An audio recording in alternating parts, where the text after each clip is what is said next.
Bismillahirrahmanirrahim. Maka di atas di depan tadi sudah dibacakan imam tadi ketika membaca Al-Quran, ketika sholat itu kita kembali kepada pemahaman, perenungan, pentadaburan, penghayatan, yaitu di dalam surat At-Taubah, surat yang ke-9, yang ayat yang ke-34, 35 dan 36. Ayat yang 34 di dalam surat At-Taubah, surat yang ke-9, Allah Ta'ala sampaikan bahwa ketika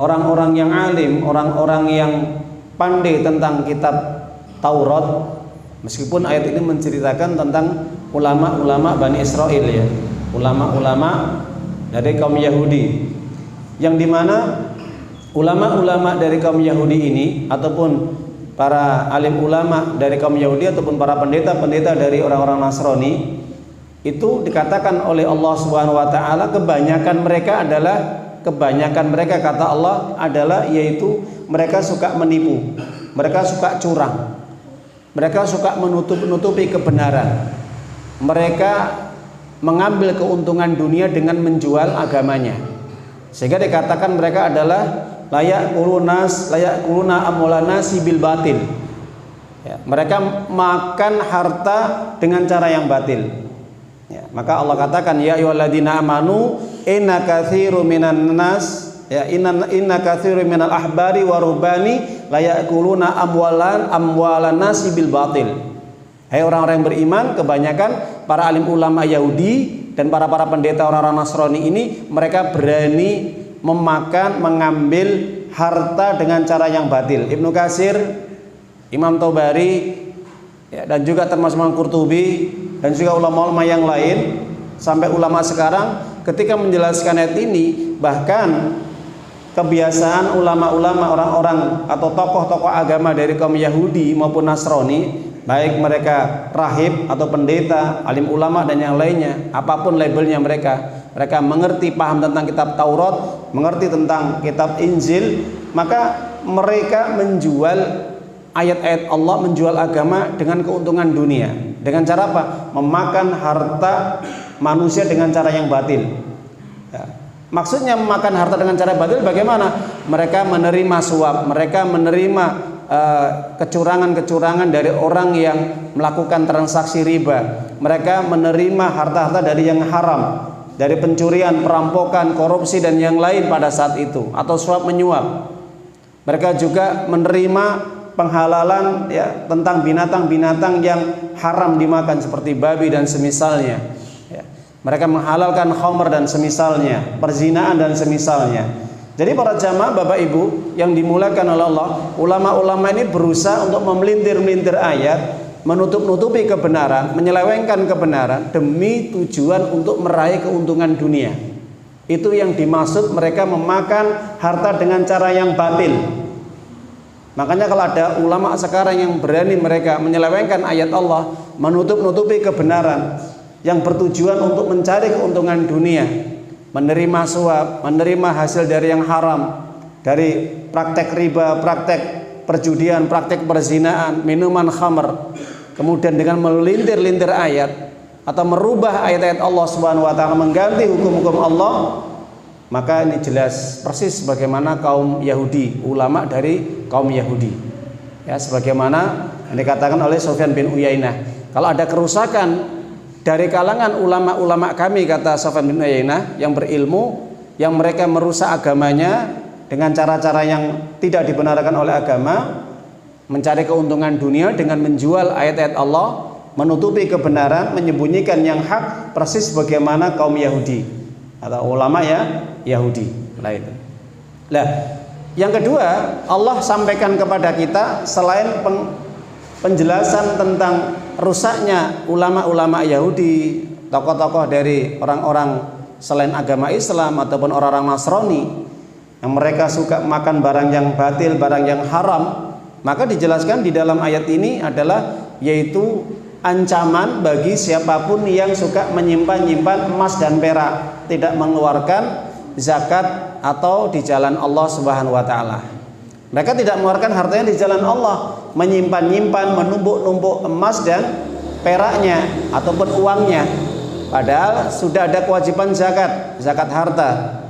Maka di sini diancam nanti harta-harta yang mereka simpan, emas, perak ataupun uang atau perhiasan atau yang mereka simpan tidak dikeluarkan di jalan Allah dalam rangka untuk menunaikan zakat harta, maka akan diserupakan seperti lempengan-lempengan besi yang dipanaskan nanti pada hari kiamat di neraka jahanam, kemudian diletakkan di atas kening mereka, dada mereka dan punggung mereka, kemudian disetelikakan ya di tubuh mereka sampai hancur mumur.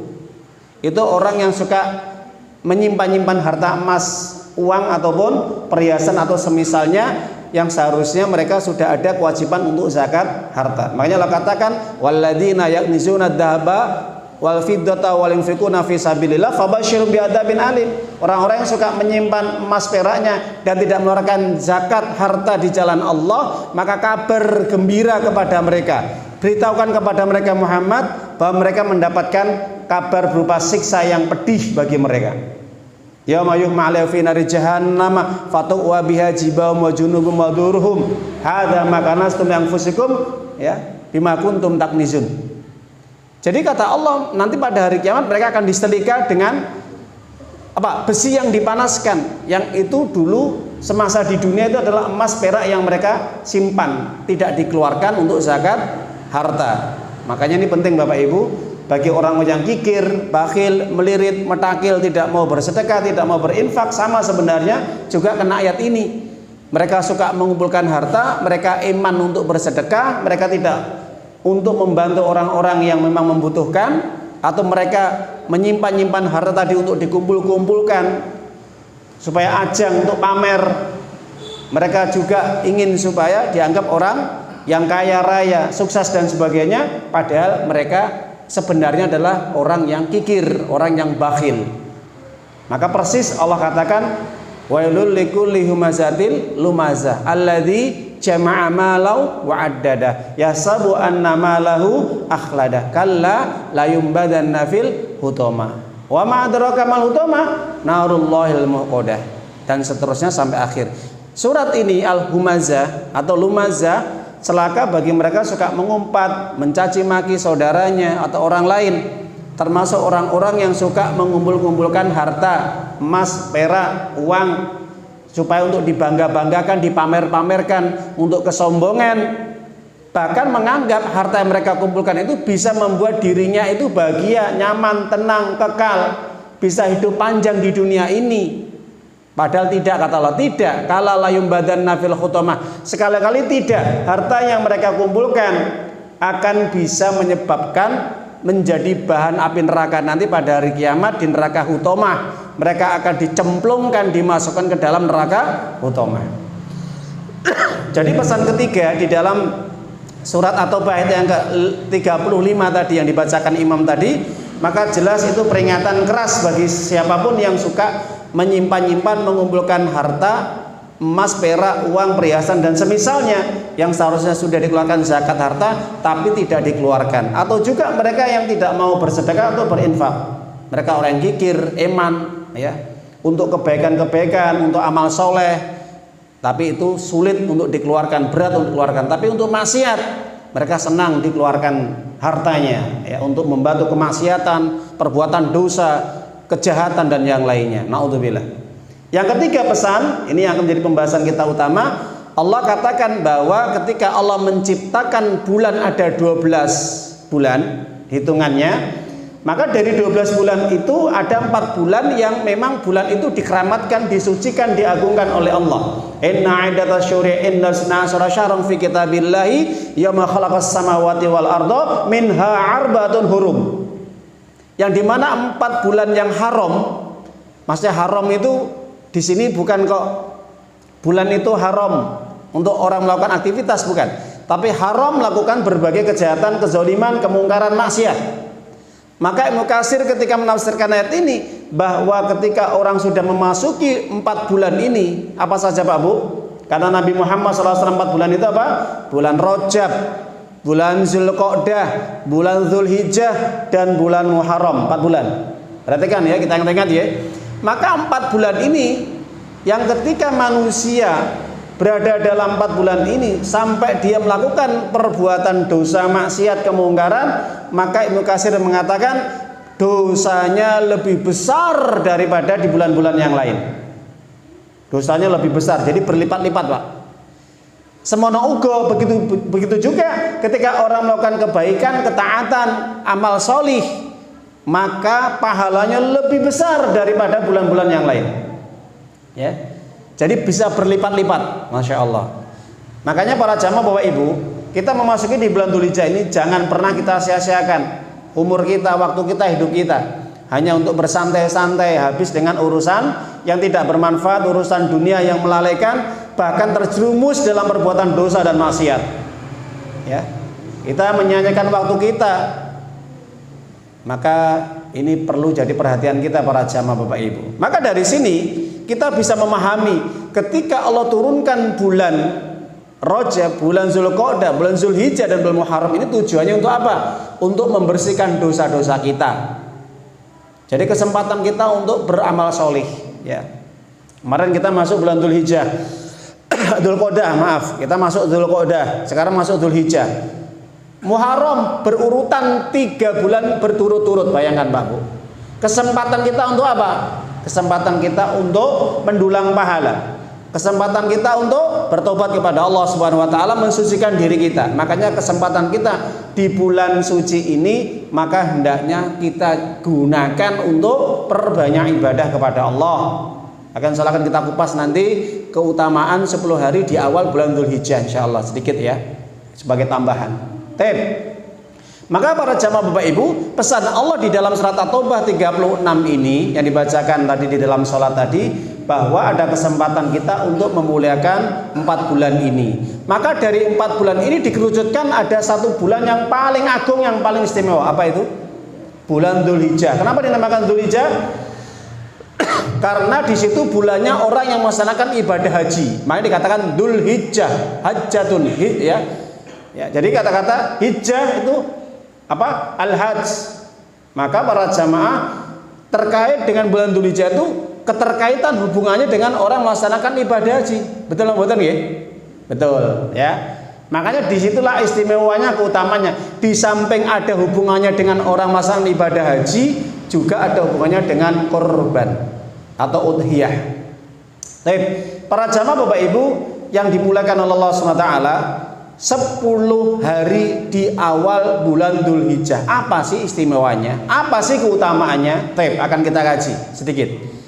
Maka di sini seluruh para ulama mulai salaf sampai khalaf ya dari 4 mazhab juga itu sepakat bahwa 10 hari bulan Dzulhijjah di awal itu merupakan hari-hari yang paling istimewa, hari yang paling dicintai, yang paling disukai, bahkan lebih utama daripada hari-hari yang lain sepanjang tahun.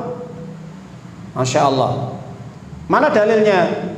Kita buka satu hadis di dalam hadis riwayat Abdullah bin Abbas radhiyallahu anhuma, hadis riwayat Imam Bukhari, bahwa Nabi Muhammad SAW pernah bersabda dari Abdullah bin Abbas, Pak Bu.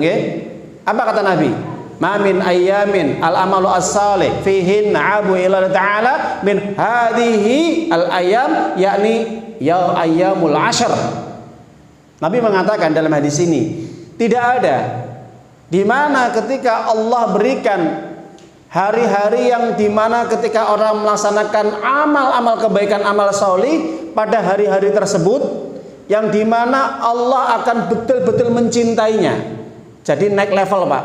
Amalan itu bisa menjadi dicintai oleh Allah, berketepatan orang menjalankan amal kebaikan, ibadah di 10 hari awal di bulan Dzulhijjah ini, yakni al-asru ya. Jadi 10 hari ini min hadhil ayyam, yakni al-asru. Jadi 10 hari itu kata Nabi SAW adalah mulai tanggal 1 sampai tanggal 10 bulan Dzulhijjah.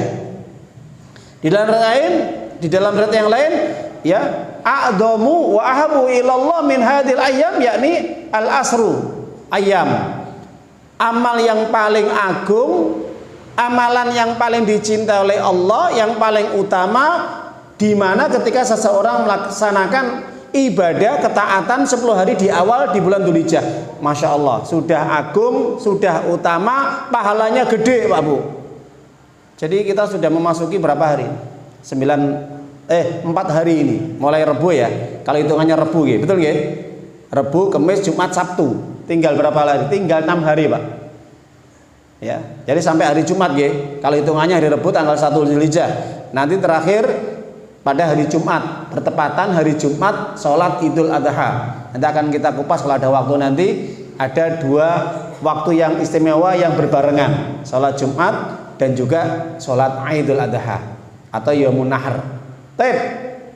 Maka 10 hari yang awal ini Allah katakan, Rasulullah SAW sampaikan ketika ditanya, ya Rasulullah SAW, wal jihad fisabilillah. Begitu juga dengan amalan jihad di jalan Allah. Qala wal jihad fisabilillah. Maka Nabi mengatakan begitu juga amalan jihad di jalan Allah Subhanahu wa taala.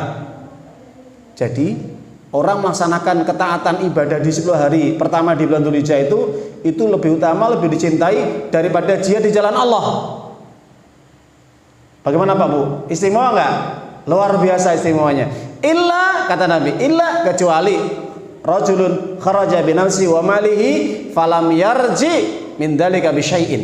Kecuali kalau ada orang yang dimana ketika dia keluar rumah menuju medan jihad untuk memerangi orang-orang kafir atau mendakwakan agama Allah, kemudian dia terbunuh atau hartanya hilang, atau hartanya bukan hilang, hartanya habis demi untuk kepentingan jihad membela agama Allah, itu beda. Artinya tidak ada yang bisa menandingi pahala amalan ibadah jihad berperang di jalan Allah dengan mengorbankan nyawa dan hartanya. Kalau jihad-jihad secara umum maka itu kalah dengan 10 hari Pak. Orang ketika nyapu masjid itu ya jihad bersungguh-sungguh. Orang mencari ilmu itu bersungguh-sungguh ya. Orang juga bersedekah itu bersungguh-sungguh. Orang berbuat kebaikan apa saja itu dianggap bersungguh-sungguh. Maka mana jihad adalah bersungguh-sungguh. Selama itu di jalan Allah maka pahala. Maka kalau kita pahami hadis ini ada pengecualian satu amalan yang tidak bisa ditandingi dengan amalan apapun. Apa itu? Perang di jalan Allah dengan mengorbankan nyawa dan harta. Jelas? Mana dalilnya? Di dalam surat At-Taubah ayat yang ke-21 kalau tidak salah, surat yang ke-9. Alladzina amanu wa hajaru wa jahadu fi sabilillahi bi amwalihim wa anfusihim a'dhamu darajatan 'indallah wa ulaikamul faizun. Ya. Ayat ini menegaskan orang-orang yang beriman, orang-orang yang berhijrah di jalan Allah, keluar dari negeri kafir menuju negeri yang betul-betul ditegakkan agama Allah, dan mereka berjihad membela agama Allah, membela kaum muslimin dan membela negaranya di jalan Allah, itu lebih utama, lebih tinggi, lebih agung derajatnya daripada apapun. Dan itu termasuk orang-orang yang beruntung Pak. Jelas? Jadi orang-orang kalau berjihad jalan Allah dengan nyawa dan harta itu jelas tidak ada yang bisa menanding. Kenapa? Dirwatu sanamih, tingkatan puncak paling tinggi amalan adalah berperang di jalan Allah. Seperti di Palestina, di Suriah, dimanapun, dalam rangka untuk membela agama Allah, dinullah, ya, syariat Allah, membela darah kaum muslimin dan juga wilayahnya dari orang-orang kafir. Taib. Amalan 10 hari yang diistimewakan, yang dicintai oleh Allah, yang pertama, para ulama menjelaskan, yaitu ibadah haji dan umroh. Ibadah haji dan umroh jelas ini merupakan amalan yang istimewa, yang betul-betul dicintai oleh Allah Subhanahu wa taala, terutama 10 hari di bulan Dzulhijjah. Mereka yang ibadah haji hari ini, tahun ini ataupun tahun-tahun kemarin Bapak Ibu, insya Allah mereka mudah-mudahan mendapatkan keutamaan dalam hadis ini, amalan yang dicintai oleh Allah Subhanahu wa taala. Sekaligus mudah-mudahan haji mereka mabrur. Amin. Ya. Mana dalilnya? Hadis Imam Bukhari Muslim, Rasulullah SAW bersabda, al-umrah ilal umrah kafaratul lima bainahuma. Ibadah umroh tahun ini dan juga tahun yang akan datang, niatnya ikhlas, akan bisa menghapus dosanya selama satu tahun tadi. Wal hajjul mabrur laisa lahu jazaa ilal jannah. ibadah haji yang dilakukan seseorang dengan niat yang ikhlas tulus mencari ridha Allah, maka hajinya mabrur. Kalau sudah mabrur, jaminannya surga.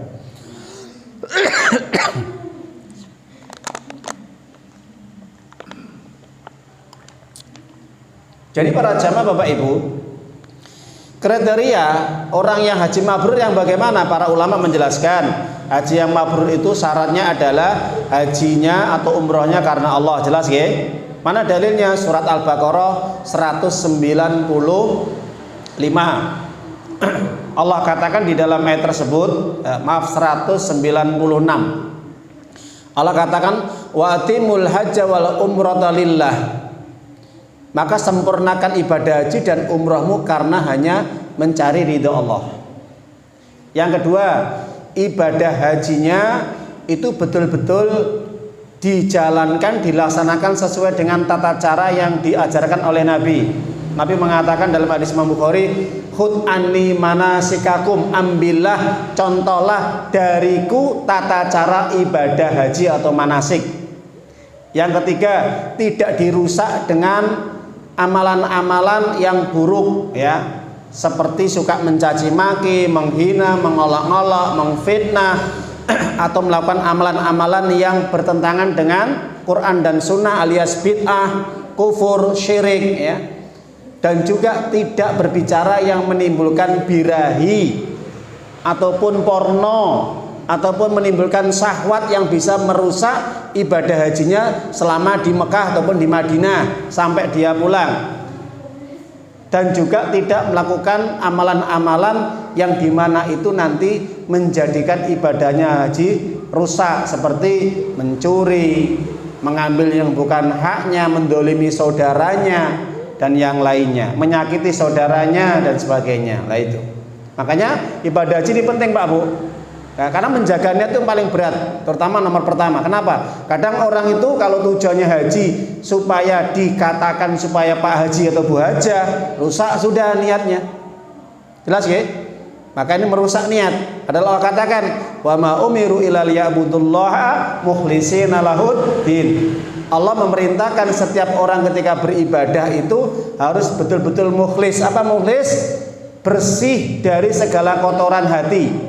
Tidak riya, pamer, sum'ah, supaya didengar, supaya orang ini wah hajinya bagus, hajinya ini dan itu, ya.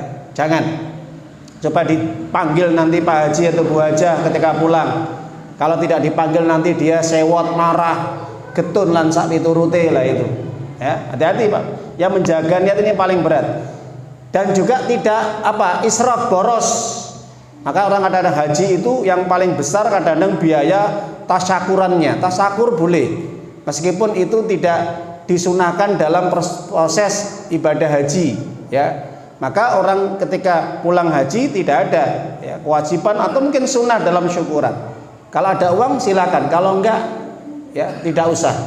Jadi tidak usah memberatkan dirinya. Nah ini kadang-kadang mengadakan tasyakuran yang kadang-kadang dicela oleh agama adalah di situ dikotori dengan apa? Dangdutan, ya, kemudian musikan, kemudian acara-acara, ya, istilahnya begadang, ada khamr, minuman keras dan yang lain, ada perjudiannya. Nah ini dalam rangka untuk tasyakuran haji, tapi dicederai, dikotori dengan apa? Ya, dengan lantunan-lantunan musik, ya, jogetan-jogetan, kemudian apa namanya? Kalau main apa itu? Piano, organ, ya, dan yang lainnya. Nah itu. Undang penyanyi-penyanyi dan sebagainya. Ini merusak sudah.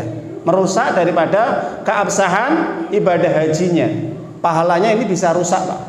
Meskipun tetap hajinya sah, tapi bisa merusak Pak pahala. Makanya ini barang-barang yang haram, ya. Harusnya tasyakuran itu harusnya mengundang penceramah, kemudian tetangga tepal itu jamaah yang diundang kasih makan sesuai dengan kemampuan, cukup sudah. Tapi kalau nanti dibarengi dengan hal-hal itu, dikotori dengan seperti itu, ya sudah, rusaklah ibadah hajinya. Tidak menjadi haji yang mabrur. Tapi apa Pak? Mabur, hanya mabur toh, terbang saja. Tapi pahalanya ludes, ya itu. Baik. Kemudian yang kedua, amalan-amalan ibadah haji yang harus amalan-amalan 10 Dzulhijjah di awal itu selain juga ibadah haji, umroh, maka hendaknya memperbanyak untuk ibadah sunnah seperti sholat sunnah, ya, sholat kita duha, sholat tahajud, sholat rawatib dijaga Pak Bu, ya, terutama di 10 hari yang pertama ini, ya. Jadi jangan malas-malasan, ya. Jangan hanya kita cukup sholat wajib. Sholat sunnah kita abaikan, kita tinggalkan, jangan, rugi nanti kita Pak. Okay? Dan juga perbanyak kita untuk baca Quran, perbanyak baca Quran Pak Bu. Okay? Jadi siang malam kita baca Quran. Okay? Rasulullah SAW katakan tadi dalam hadis, Iqra'ul Quran, fa inna ya'ti yaumal qiyamah syafi'al ashabi. Bacalah Quran, bacalah Quran. Ya. Karena Al-Quran nanti akan memberikan syafaat pertolongan kita nanti pada hari kiamat. Ya. Jangan sampai kita ini sok merasa sibuk, sok merasa kita ini repot sehingga kita abaikan untuk meninggalkan membaca Al-Quran. Makanya Utsman bin Affan mengatakan kalau orang itu hatinya bersih, dia tidak akan pernah bosan untuk senantiasa membaca Al-Quran siang dan malam. Itu kalau hatinya bersih. Tapi kalau hatinya kotor, maka akan mudah untuk lalai dan malas aras-arasan baca Quran. Yang ketiga, perbanyak ibadah sunnah untuk sedekah. Sedekah Pak Bu, kesempatan kita sedekah. Kenapa? Terutama 10 hari awal ini. Bahkan tiap hari kalau kita sedekah Pak Bu, malaikat ini senantiasa mendoakan kita. Betul. Jadi ada khusus tugas malaikat yang mendoakan orang yang suka bersedekah. Meskipun 1000 perak, 2 perak semampu kita. Ya, maka yang penting kita setiap hari sedekah. Coba biasakan kita bersedekah tiap hari. Baik itu hanya sekedar kita memberikan orang yang parkir, orang yang minta-minta yang betul-betul kelihatan nggak mampu, kita sedekah. Ya, kita punya target, oh kita sedekah 1000, 2000, 5000. Nah itu. Kenapa? Rasulullah SAW mengatakan setiap pagi itu malaikat itu turun ke bumi. Maka ketika malaikat itu turun, karena diutus oleh Allah untuk turun, 2 malaikat ini ditugaskan untuk apa? Satu, yang pertama mendoakan orang yang gemar bersedekah supaya diganti lebih baik, pahalanya besar nanti pada hari kiamat, atau dibayar kontan nanti di dunia dengan banyak rezeki yang lain. Dan yang kedua, malaikat ini mendoakan supaya orang yang kikir tidak mau sedekah maka diberi bencana dan musibah. Allahumma a'ti munfikan khalafan. Maka malaikat pertama mengatakan, ya Allah berilah ganti orang yang gemar bersedekah di pagi hari ini. Ya, meskipun kita hanya memberikan makan kepada orang yang suka membersihkan sampah di pinggir jalan itu, ya itu, atau kepada jukir atau yang lain. Pokoknya kita sedekah semampu kita, baik itu makanan atau uang, semampu kita. Itu didoakan oleh malaikat tiap pagi Pak Bu. Masya Allah, supaya diganti yang lebih baik. Sebaliknya malaikat yang kedua mendoakan, Allahumma amsik talafan. Ya Allah, berilah bencana, musibah, keburukan kepada orang yang menahan hartanya tidak mau sedekah. Tidak mau sedekah. Maka buatlah dia menjadi hidup yang sempit, menjadi hidupnya yang tidak tenang. Kenapa? Kikir, bakhil. Ya, Ustadz, saya nggak punya uang untuk sedekah, ini pas-pasan untuk sarapan, untuk makan ini, untuk keluarga. Ya sudah, kalau nggak bisa minimal sedekah dengan ucapan yang baik. Jelas Pak Bu? Maka qaulun ma'rufun sedekah, ucapan yang baik itu juga sedekah, betul? Baik. Kalau kita tidak mampu, minimal kita mengajak orang berbuat baik, mengajak orang beribadah kepada Allah, bertutur kata yang baik kepada tetangga kita, saudara kita, keluarga kita, orang tua kita, itu sedekah Pak. Ya, qaulun ma'rufun sedekah. Kalau kita tidak mampu, maka dengan ucapan yang baik. Ya, ini penting sekali Pak Bu. Ya. Kemudian amalan-amalan selain sedekah, sedekah sunnah, dan Allah akan memberikan ganti yang lebih besar, pahalanya berlipat-lipat. Maka perbanyaklah kita untuk bertobat kepada Allah, terutama 10 hari yang di awal ini. Perbanyak tobat kepada Allah. Ya ayuhan nas tubu ilallah. Wahai manusia, bertobatlah kepada Allah. Di dalam Al-Quran jelaskan, ya. Maka ini perintah dari Allah SWT, bertobat kepada Allah. Nabi kita Muhammad SAW setiap hari bertobat berapa kali istighfar? Minimal 70 kali. Dalam perhatian 100 kali. Dan tidak ada batasan untuk banyaknya itu. Silakan Bapak Ibu, ya. Perbanyak istighfar, perbanyak bertobat kepada Allah Subhanahu wa taala. Jangan kita sia-siakan waktu hidup kita, ya. banyak astagfirullah, astagfirullah, astagfirullah. Nah, itu. Ini kesempatan di bulan yang agung, Pak, bulan yang suci nih, Pak, Masya Allah ya, supaya dosa-dosa kita ini ludes ya, karena kita banyak berbuat dosa mungkin selama setelah Ramadan ini kita menambah dosa lagi, mengulang dosa lagi, maka kita tutup ya, kita hapus dengan perbanyak ibadah kita, terutama ini kesempatan kita mumpung masih hidup, mumpung kita masih ketemu dengan bulan Dzulhijjah ini, masih 4 hari berjalan ini.